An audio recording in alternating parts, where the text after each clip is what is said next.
I couldn't believe it when I stood outside my own house, locked out by my own son. After all these years of taking care of him, of putting my life on hold for him, he did this. I couldn't help but wonder, how had things changed so fast? It felt like I was living in a nightmare. One moment I had everything, my family, my home, my security. The next moment I was standing on the porch with nothing but my purse in hand, wondering what had happened to the promises made to me. It was a week after George's funeral. My husband, the man who had promised me that I would always be safe, was gone. He had told me just days before he passed that nothing would change, that I would always have a home here no matter what. Don't worry, Helen. I've made sure everything's taken care of. You'll never be alone.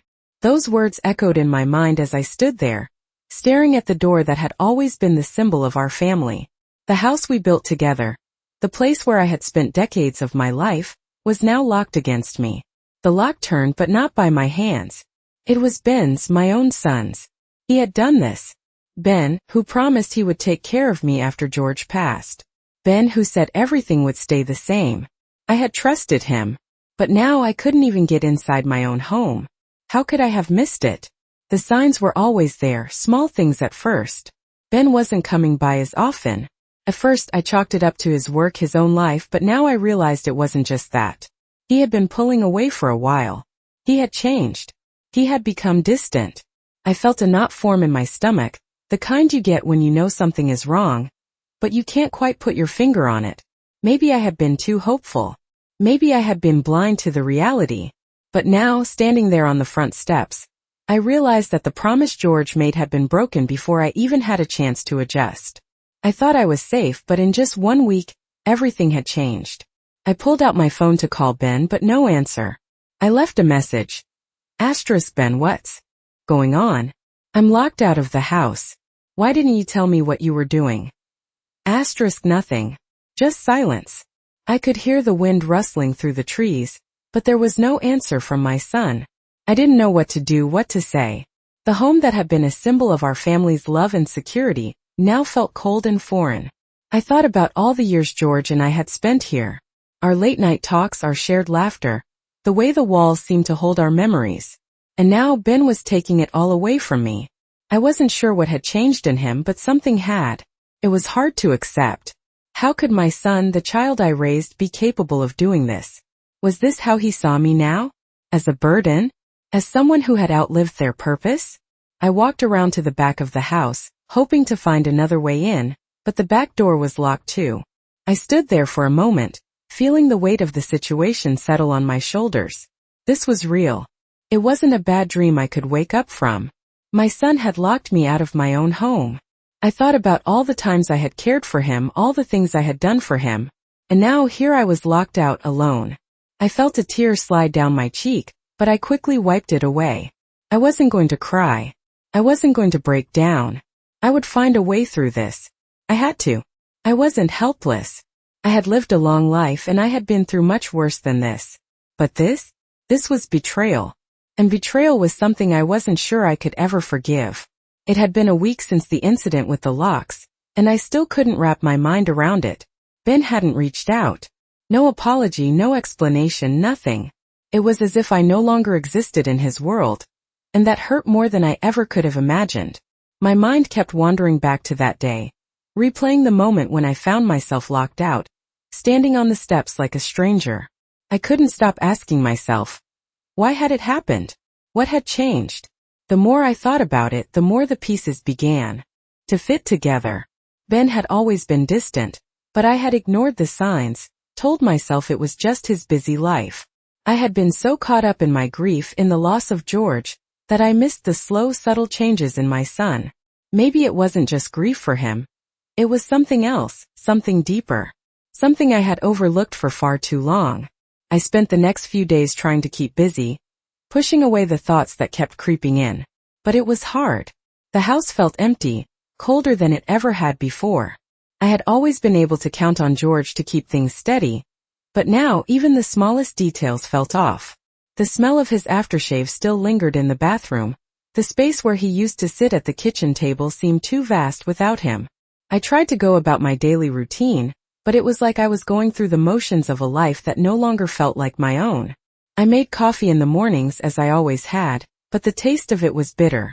The silence of the house pressed down on me, reminding me of how alone I truly was. I went to the grocery store to pick up the things we used to buy together. George's favorite coffee, the brand of bread he liked. Every aisle, every turn, seemed like a cruel reminder of how everything had changed. As I stood in line at the checkout, I couldn't help but notice the young woman in front of me, laughing with her partner, their hands intertwined. They looked so happy, so carefree. I used to be like that. I used to be happy. I used to feel safe. But now I felt like an outsider in my own life. I forced myself to push those thoughts aside. I had to keep moving. I couldn't let Ben see me fall apart. I still had my dignity at least. At home I tried to keep myself busy with small tasks, cleaning, organizing, anything to keep my mind off the reality I didn't want to face. But it was hard. Every corner of the house, every room, seemed to hold a memory of a time before everything fell apart. I found myself standing in front of George's study one afternoon, staring at the door that had once been a symbol of our shared dreams. I opened it slowly, letting the quiet of the room wash over me. His desk sat in the same place, papers scattered across it just like they had been when he was alive. I reached for one of the papers, running my fingers over the familiar handwriting. It was a letter to me, something he had written a few months before he passed. Helen, I know I won't always be here, but I want you to know you'll never be alone. I've made sure that you'll always have a place to call home, no matter what. I stared at those words, my heart aching in my chest. I hadn't realized how much I had relied on George's promises until now. The security he had given me, the comfort of knowing that no matter what happened I had a home, was now gone. I felt the weight of his absence more deeply than ever before. I couldn't help but think about Ben. Where had he gone? What had happened to the son who used to call me every week, the one who promised me he would take care of me? He had been a good boy once. A boy who would never have done something like this. But now? I wasn't so sure. I couldn't just let this go. I had to do something. I couldn't stay locked out, both literally and figuratively, from my own life. The next morning I called Ben. He answered on the third ring, his voice cold and distant. Mom, what's going on? Is everything okay? I could hear the strain in his voice, as if he was forcing himself to care. I need to talk to you, Ben, I said, trying to keep my voice steady. Why did you change the locks on the house? Why did you do that? There was a long pause on the other end of the line. I could almost hear him trying to come up with an excuse, but nothing came. I thought it was for the best, Mom. The house is too big for you now, and you can't keep up with it. His words stung. I had kept this house running for years, through every trial and hardship. Now he was telling me it was too much for me? You could have talked to me about it, I said, my voice trembling. You didn't have to do this. There was another silence. I thought you'd be better off somewhere else, Mom, Ben replied, his voice flat. I've been thinking about it for a while, and I don't want you to be a burden to us. The words hit me like a slap. A burden? After all these years, all the sacrifices I made, this is how he saw me. A burden? I tried to hold it together, but I could feel the tears welling up. I blinked them away, pushing my emotions back down. You don't get to make that decision for me, Ben, I said firmly. I'll decide what's best for me. There was a brief pause before he responded. I'm sorry, Mom. But I'm doing what I think is right. The conversation ended there, and I was left staring at the phone in my hand, feeling a mix of sadness and anger. My son, my flesh and blood, had just told me I was no longer welcome in my own home. And somehow I felt like I had failed him. I wasn't sure where this would go, or if I could ever fix the damage that had been done, but one thing was clear. I couldn't let him get away with this. I had to stand up for myself, for the woman George had always promised he would protect. I had to find a way to make this right. I spent the next few days in a haze, my thoughts a whirlwind of confusion and frustration. I hadn't expected Ben to be so cold, so indifferent. I had always believed that my son would be the one to protect me, to honor the promises George had made. But now I was questioning everything I knew about him. Why had he done this? Why had he turned so quickly? The more I thought about it, the more I realized that this wasn't just about the locks. This was about something deeper, something that had been simmering under the surface for years. Ben had always been a good boy, or at least I thought so. But somewhere along the way things had changed. He had become distant, preoccupied with his own life, and I had been too caught up in my own grief to see it. Maybe I had let him get away with too much. Maybe I had let him believe that he could do no wrong. But this was unforgivable. I knew I had to confront him again. I couldn't let this go. I couldn't just sit back and let him push me aside like I was nothing. I had to remind him of who I was, of what I had done for him and what I deserved. It was time to take control. The next afternoon, I gathered my strength and called Ben once more. This time I wouldn't let him get away with brushing me off. I wasn't going to let him manipulate me into thinking that I was the one at fault. When he answered, his voice was more guarded than before. "Mom, what is it now?" I took a deep breath, trying to steady my nerves. "I need to talk to you, Ben. I need you to explain what's going on. Why did you change the locks? Why are you doing this to me?" There was a pause, a long, uncomfortable silence on the other end of the line. When he finally spoke, his voice was less sure than before. "Mom, I thought it was for the best. I've been thinking about it for a while now. The house is just too big for you, and I don't want you to be alone. You're getting older, and I don't want you to have to deal with everything on your own." I shook my head, my grip tightening on the phone. "I've been living in this house for over 30 years. I've taken care of everything. I don't need you to make decisions for me, Ben. I don't need you to tell me what's best for me." There was a slight hesitation before he responded, his voice tinged with frustration. "Mom, I'm just trying to help. I don't want you to be stuck here all alone, in a house that's falling apart. I'm just looking out for you." I closed my eyes, feeling the weight of his words settle into my chest. "Ben," I said, my voice steady but firm, "you don't get to make that decision for me. I've lived my life and I've made my own choices. If you think I'm too old to take care of myself, then maybe it's time you realize that I don't need you to take care of me." He was quiet for a moment, and when he spoke again, I could hear the frustration in his tone. "This isn't about what you need, Mom. It's about what's practical. You can't keep up with this place. It's too much for you." My heart tightened in my chest. Too much for me? I've been running this house for over 30 years. I raised you here. I built a life here with your father. And now you're telling me it's too much. His response was sharp, almost dismissive. "You're just not seeing it. I'm trying to help, but if you're not going to listen, then I don't know what to do." I felt a surge of anger rising within me, but I pushed it down. I wasn't going to let him see me break. Not this time. "I've listened, Ben," I said, my voice cold. "And I've heard enough. I don't need your help and I don't need your pity. What I need is respect. What I need is for you to treat me like the woman I am, not like some helpless old lady." There was another silence, longer this time. I could almost hear him processing my words, trying to figure out how to respond. When he finally spoke, his voice was softer, more hesitant. "I never meant to hurt you, Mom. I thought I was doing the right thing." I could hear the guilt in his voice, but it didn't change what had happened. "It doesn't matter what you thought, Ben. What matters is that you betrayed me.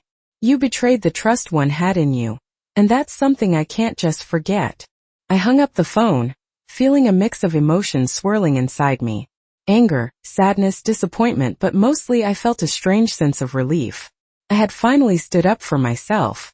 I had told Ben exactly what I needed to say, and now I wasn't going to let him walk all over me anymore. But as I sat there, the silence of the house settling around me, I couldn't help but wonder if this was the beginning of the end. Could I ever repair my relationship with Ben? Could I ever trust him again? And more importantly, could I rebuild my life after everything that had happened? I didn't have the answers, but one thing was clear. I was done being a victim. I was done letting others dictate my life.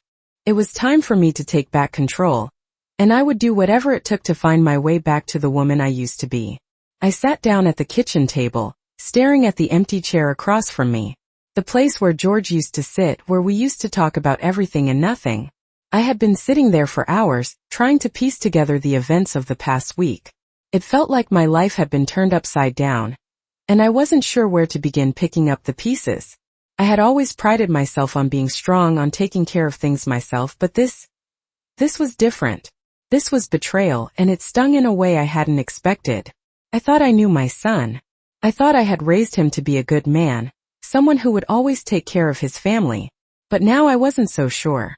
The more I thought about it, the more I realized that maybe I had been blinded by my own love for him. I had never seen the signs, never questioned his motives. I had just assumed that because he was my son he would always have my back. But that wasn't the reality anymore. The reality was that Ben had changed and I had to face that. I wasn't sure when it happened, but somewhere along the way, he had stopped being the boy I raised and become someone I barely recognized. The more I replayed our conversations in my head, the more I could see it. The subtle changes in his tone, the way he avoided eye contact, the way he stopped asking about my day or my well-being. It was as if I had become invisible to him, like I was no longer important enough to warrant his attention. And now with the locks changed and the house no longer mine, it felt like he had completely erased me from his life. I didn't want to believe it. I didn't want to admit that my own son could treat me this way, but I had no choice. The evidence was clear and I had to face it. The question was, what was I going to do about it? I had always been the one to take care of everything. I had always been the one to make sure everything was running smoothly, to keep the peace. But now I had to take care of myself. I had to stop relying on Ben and start relying on myself again. It wasn't going to be easy. I had spent my whole life living for others, making sure everyone else was happy, making sure everything was in order. But now it was my turn. I wasn't going to let this define me. I wasn't going to let Ben's actions break me. I took a deep breath and stood up from the table. It was time to start making a plan. I needed to find a way to take back control of my life. I wasn't going to let him take everything from me. Not my home, not my dignity, and certainly not my future. I had spent years building a life here, and I wasn't going to let one selfish decision tear it all down. I started by making a list. It was simple, but it was a start. First, I would need to get back into the house. I wasn't sure how yet, but I would figure it out. Second, I needed to get my finances in order. I had always relied on George's income, but now I needed to stand on my own 2 feet. Third, I needed to reconnect with the people who cared about me. I had spent so much time focusing on Ben, on trying to make sure he was okay, that I had neglected the relationships that mattered most. It was time to change that. As I went through the list, I felt a small flicker of hope. It wasn't much, but it was enough to get me started. I wasn't going to be a victim anymore.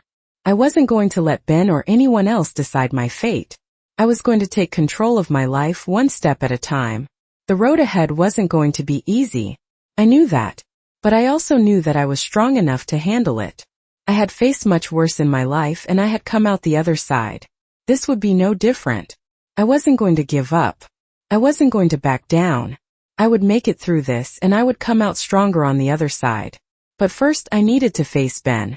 I needed to make him understand that I wasn't going to let him walk all over me anymore. I wasn't going to let him make decisions for me. I was my own person and I would stand up for myself. The next time I saw him, things would be different. I wasn't going to be the same woman who let him take advantage of me. I was going to be the woman who took control of her life. And nothing, not even Ben, was going to stop me. I woke up the next morning with a sense of determination that had been missing for a long time. I had spent days in a fog of confusion, sadness, and frustration. But now I was ready to face whatever came next. It wasn't going to be easy, but I knew I had to take control of my life again. I wasn't going to let Ben's actions define me. I wasn't going to let him continue to treat me like I didn't matter. I had spent so much of my life taking care of everyone else, putting their needs before my own. But now it was time to focus on me. I had to rebuild my life step by step. First, I decided to start small. I called the locksmith. I wasn't going to let Ben's decision to change the lock stand. The house was mine too, and I wasn't going to let anyone take that away from me. The locksmith arrived, and I explained the situation. He was kind, understanding, and didn't ask too many questions. He just did his job. As I stood there watching him change the locks, I felt a small sense of victory. It wasn't much, but it was a start. I was taking back control one lock at a time.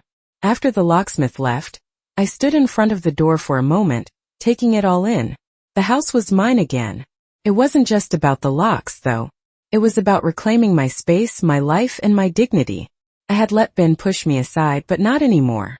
It was time to make sure he understood that I wasn't someone to be ignored or discarded. I decided to call him. It was time to confront him, to make him see how wrong he was to treat me the way he had. I dialed his number, feeling my heart race. When he picked up, I took a deep breath. "Ben," I said, my voice steady but firm. "We need to talk." There was a long pause on the other end. I could hear him sigh, and I knew he was already preparing for the confrontation. "Mom, I don't have time for this right now," he said, his voice tense. "Ben, I don't care what you have going on. We need to talk about what happened. You locked me out of my own house. You made a decision without even talking to me. And I'm not going to let you do that anymore." I could hear the frustration building in his voice. "I told you, Mom, I was just trying to help. You can't keep up with this place.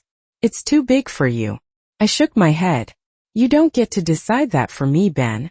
I've been living here for over 30 years. I know this house inside and out. I don't need you to take care of me. I need you to respect me." There was a silence on the other end of the line. I could hear him breathing, but he didn't say anything. "You're my son, Ben. I've given everything for you. I've sacrificed for you. And now you're treating me like I don't matter. Like I'm a burden. Well, I'm not a burden. I'm your mother. And I deserve your respect. Mom, I didn't mean to hurt you. I just thought it was the best thing to do," he said, his voice quieter now, almost as if he were trying to convince himself. "The best thing for who, Ben?" I asked, my voice cutting through the silence. "For you or for me?" There was no answer. I could tell he was struggling with the truth, with the reality of what he had done. But the truth was clear to me. Ben had made a choice, and now he had to live with it.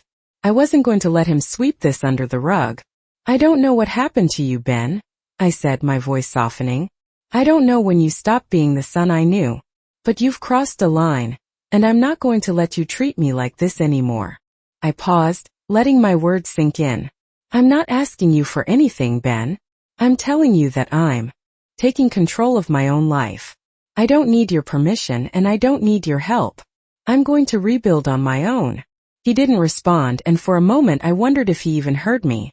But then I heard him take a deep breath. "I'm sorry, Mom. I really am. I didn't know what to do." His voice was small, almost defeated. I felt a twinge of sadness in my chest. This wasn't the son I raised. This wasn't the man I had always thought he would become. But the reality was that I couldn't change him. I could only change myself. "I know you didn't mean to hurt me, Ben," I said, my voice softening. "But you did. And I need you to understand that. I need you to see that I'm not just a victim in this. I'm your mother, and I deserve more than this." The conversation ended shortly after that, and I stood there feeling a mix of emotions. I was relieved, but I was also sad. Sad that my son had become someone I didn't recognize. But at the same time, I felt a sense of empowerment. I had finally stood up for myself. I had finally taken control of my life. And that was something Ben couldn't take away from me. I knew it wasn't going to be easy. The road ahead would be filled with challenges, and I wasn't sure what the future held. But one thing was certain. I was no longer going to be a passive participant in my own life. I was going to take the reins. And no one, not even Ben, could take that from me. I spent the next few days trying to process everything. I had taken a stand, but now the reality of what I had done began to settle in. I had confronted Ben, I had reclaimed my space, and yet I still felt this nagging emptiness inside. It wasn't just about the locks on the door. It wasn't just about the house or the betrayal. It was about everything. The years of sacrifice, the love I had given, and the sudden realization that my relationship with my son had been slowly deteriorating without me even noticing. I had raised him. I had put everything into being the best mother I could be, and now, here we were, with him shutting me out. I couldn't help but wonder, how did we get here? How did I go from being his world to being nothing more than an inconvenience? I tried not to dwell on these thoughts, but they kept creeping in, filling the silence that had become my constant companion. The house was quiet, almost unnervingly so. It had always been filled with the sound of George's laughter, our shared conversations, the noise of our lives. Now it was just me, and it felt like I was fading into the background. I needed to get out. I needed to find a way to reclaim my sense of purpose, to find a reason to keep going. I decided to take a walk. It was a simple decision but one that felt important. I put on my coat and headed outside, feeling the crisp air on my face as I stepped into the street. The neighborhood looked the same but everything felt different. The houses, the streets, the familiar sights. It was as though I was seeing them for the first time. I walked aimlessly, letting my feet take me wherever they wanted to go. As I walked, I thought about my life, my choices, and what had brought me to this point. The betrayal, the hurt, the silence. But also the strength I had found within myself. For the first time in a long while, I realized that I was still capable of change. I had spent so much of my life being the caretaker, the one who kept everything together, the one who made sure everyone else was okay. But now I was learning to take care of myself. I was learning to be okay with being alone. It wasn't easy. There were still moments when I wanted to pick up the phone and call Ben, to beg him to understand, to fix everything. But I knew that wasn't the answer. The answer was within me. I had to trust myself. As I continued walking, I found myself at the park where George and I used to go. It was one of our favorite spots, a place where we could sit on the bench and watch the world go by. I walked over to that same bench, and for a moment I just sat there taking in the peace around me. The sound of the birds, the rustling of the leaves, the distant hum of traffic, it all felt so far away, so out of reach. But I felt grounded. I felt like I could breathe again. I had been holding my breath for so long, trying to keep everything together, trying to please everyone. But now I was starting to let go. I didn't have all the answers and I didn't know what the future held. But I knew that I had to keep moving forward. For myself. I stood up from the bench, feeling the weight of the decision settling in. It was time to take control of my own life. I couldn't change Ben. I couldn't fix everything. But I could fix myself. I could rebuild one step at a time. And that's what I was going to do. I walked back home, feeling lighter than I had in days. The house was still quiet, but it no longer felt like a prison. It felt like a space I could make my own again. I wasn't sure what would come next, but I knew that I wasn't going to let Ben's betrayal define me. I was going to rise above it. I was going to show him and show myself that I was stronger than he ever realized. And maybe, just maybe, in time he would see that too. I woke up the next morning feeling a strange sense of calm. The day before had been full of tension, anger, and words left unsaid. But now everything felt quieter. The confrontation with Ben had left me with more questions than answers, but I had said what I needed to say. Now it was time to figure out what came next. I had spent so many years living for everyone else that I had forgotten how to live for myself. For the first time in a long while, I realized that it was okay to focus on my own needs. It was okay to take the time to heal and rebuild. I wasn't the woman I used to be, the one who bent over backward to please everyone around her. I was someone new, someone who was going to take control of her life again. It was easier said than done, though. The silence in the house was deafening, and the absence of George was like a weight on my chest that I couldn't shake. I had spent so many years by his side, building a life together, and now I was left to navigate this new reality alone. I had always thought that when the time came, I would be able to handle it. But the truth was, I wasn't sure how to move forward. I thought about Ben, about everything we had gone through, and I felt a pang of guilt. Was I being too hard on him? Was I expecting too much? It didn't help that I didn't have anyone else to talk to. Most of my friends had moved away or passed on, and the ones who remained were too busy with their own lives to understand what I was going through. I felt like an outsider in my own world. I thought about calling Ben again, maybe trying to make peace, but something held me back. I realized that peace wasn't something I could force. If Ben wasn't ready to talk, then I couldn't change that. I had to accept that things had changed between us. But that didn't mean I had to give up on myself. I spent the next few days organizing the house, going through old boxes of photos and keepsakes. It was a strange feeling going through all of it alone. There was a bittersweetness to the memories, a longing for the days when everything seemed so much simpler. But it also gave me a sense of closure. I didn't need to hang on to the past forever. I needed to move forward, to let go of the things that were holding me back. One afternoon, as I was cleaning out a closet, I found a letter George had written to me years ago. It was tucked away in the back of an old drawer, forgotten amid the clutter. I recognized his handwriting instantly. My heart skipped a beat as I opened it, carefully unfolding the paper. Helen, the letter began, *. I know we've had our struggles, but I want you to know that I love you more than anything in this world. You are my rock, and I couldn't have asked for a better partner. No matter what happens, I will always be here for you. I want you to be happy, and I know that we will find our way together. Asterisk, I let out a shaky breath as I finished reading. The words felt like a lifeline, a reminder of the love we had shared. It was as if George was speaking directly to me, telling me that I could still find my way, even without him. I folded the letter carefully and placed it in my pocket. It was time to stop living in the past, but I would carry those words with me. I didn't need George to be physically here to carry on. I could still honor his memory and live a life that made him proud. The next day, I decided to take a step outside my comfort zone. I went to a local community center and signed up for a class. It was something I had always wanted to do but had put off for years. I didn't know what it would lead to, but I was determined to start something new. I wasn't sure if I would make any friends or if I would even enjoy it, but I knew that I had to try. It felt good to take that first step. It felt like a small victory in a world that had become unfamiliar to me. The following week, I met a woman named Carol at the class. She was warm and friendly, and we hit it off right away. It was nice to talk to someone who wasn't wrapped up in my family drama. Someone who could just listen without judgment.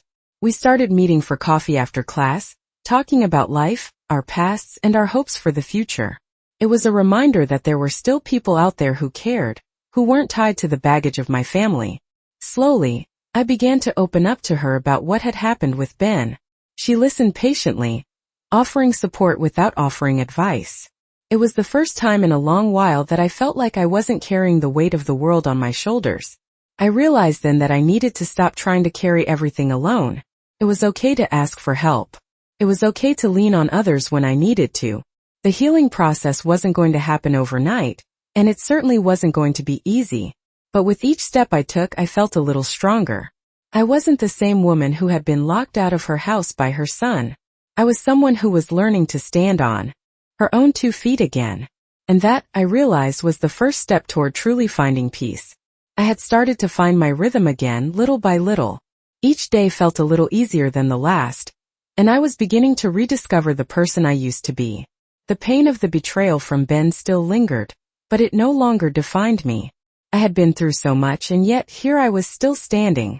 There were moments when I would wake up in the morning and feel a sense of dread, like the weight of everything was coming back to crush me. But then I would take a deep breath and remind myself that I was stronger than I had ever realized. I wasn't alone anymore, and I wasn't going to let the shadows of the past hold me back. Carol had become an unexpected source of strength.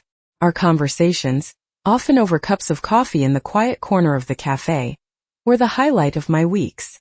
She had a way of making me laugh even on the darkest days, and slowly I started to trust her. It was a feeling I hadn't had in a long time. I had become so used to keeping everything inside, pretending that I didn't need anyone. But Carol showed me that it was okay to let people in, to lean on others when I needed to. One afternoon, as we sat across from each other, sipping our coffee, Carol asked me how I was really doing. I had been avoiding the question, but I could tell she wasn't going to let me get away with a simple answer. "I'm doing better," I said, forcing a smile. "Better than I was before." She didn't say anything for a moment, just looked at me with understanding in her eyes. "You've come a long way, Helen," she said softly. "But you don't have to do it all on your own. You deserve more than what you've been through." Her words hit me harder than I expected. I had spent so much time focused on healing, on fixing the damage that had been done, that I had forgotten what I truly deserved. I wasn't just surviving anymore. I was learning to live again. And that was something I had to remember every single day. A few days later, I decided it was time to have another conversation with Ben. It had been weeks since our last exchange, and while the tension between us still hung in the air, I knew that I couldn't let it linger forever. I wasn't going to keep waiting for Ben to come around. If we were going to have a relationship again, it had to start with me, not him. I called him. My hand shook slightly as the phone rang, but I steadied myself. I wasn't that same woman anymore. When he finally picked up, there was a hesitation in his voice. "Mom," he said, sounding surprised. "We need to talk," I said, my voice steady. "About what happened?"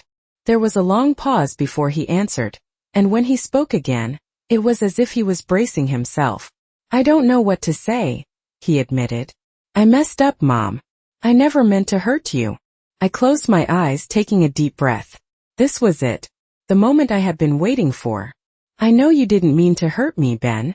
But you did, I said softly. And I need you to understand that. I need you to see that you can't just push me aside because it's easier for you. I'm not going to be the person I was before. I'm not going to just accept whatever you throw at me. I heard him sigh on the other end of the line. I get it, Mom.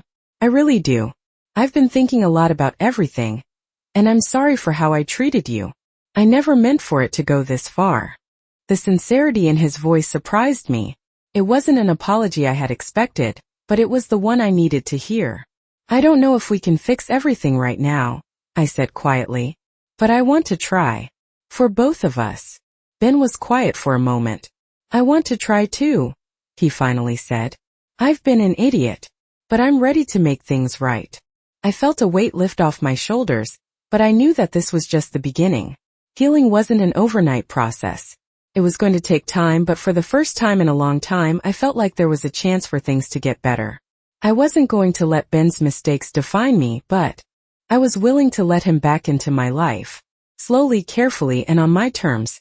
I hung up the phone, a sense of peace settling over me. It wasn't perfect and it wasn't easy, but it was progress. And that's what mattered. The next few weeks were a blur of small steps forward. Ben started visiting more. And while things weren't completely normal between us, there was a sense of understanding growing between us. I started feeling like I was part of the family again, even if it took time to rebuild that trust. I didn't know if we would ever be the way we used to be, but I was learning to accept that. What mattered was that we were both trying. In the meantime, I continued to focus on myself. I enrolled in more classes, began volunteering at a local shelter, and even started taking up new hobbies I had always wanted to try. It felt good to be my own person again, to live for myself for the first time in years. One day, as I was walking through the park, I saw a familiar face. Carol was sitting on a bench, waving at me with a smile. I walked over to her, and as I sat down beside her, I realized just how far I had come. I wasn't alone anymore. I wasn't trapped in the silence or the hurt. I was moving forward one step at a time, and I had learned that the most important thing was to keep going. The future wasn't set in stone, and I didn't have all the answers, but for the first time in a long time, I felt hopeful. And that in itself was enough. I woke up that morning with a new sense of purpose. The past few weeks had been filled with small victories, but there was something inside me that told me I was just getting started. I had made peace with what had happened with Ben. We weren't fully back to the way things were, but there was a quiet understanding between us now, something that hadn't been there before. I knew it would take time, but for the first time in a long while, I felt like I could breathe again. I spent the morning doing simple things. Drinking my coffee, sitting on the porch, watching the world go by. Felt good. To have those moments of stillness, to be able to just exist without the constant noise of the past. I had come a long way from the woman who had been locked out of her own home, unsure of where to go or what to do next. I had rebuilt my life piece by piece. But there was still one thing left to do. I needed to let go. It was time to stop holding on to the past, to stop letting Ben's actions define me. The anger, the hurt, it was all still there, simmering just beneath the surface, but I knew I couldn't carry it forever. I had to make peace with it. I had to let go of the things I couldn't change. I made the decision to visit the park again. The same one where George and I used to walk, where we would sit and talk about our hopes for the future. It felt like the right place to go. A place where I could reflect on how far I had come. As I sat on the same bench, the sun warm on my face, I thought about everything that had happened. The betrayal, the heartbreak, the silence. But I also thought about the lessons I had learned. I had learned that I was stronger than I ever realized. I had learned that it was okay to ask for help, to lean on others when I needed it. I had learned that it was okay to let go of the things that didn't serve me anymore. The journey hadn't been easy, but it had been worth it. And now I was ready to move forward. I wasn't going to let fear or doubt hold me back anymore. I was going to live my life on my own terms. I was going to create a new chapter, one where I wasn't defined by the mistakes of the past. I stood up from the bench, a sense of peace settling over me. It was time to start fresh. I wasn't sure what the future held, but I knew one thing for sure. I wasn't going to let anything stand in my way. As I walked back home, I felt lighter than I had in a long time. The world around me felt full of possibilities, and I was ready to embrace whatever came next. I didn't know if Ben and I would ever be the same, but I knew that I had done what I needed to do. I had found my voice again. I had taken control of my own life, and that was something no one could take away from me. As I stepped through the door of my house, I felt a sense of ownership, not just over the space but over my life. It was mine again, and I was finally ready to live it fully.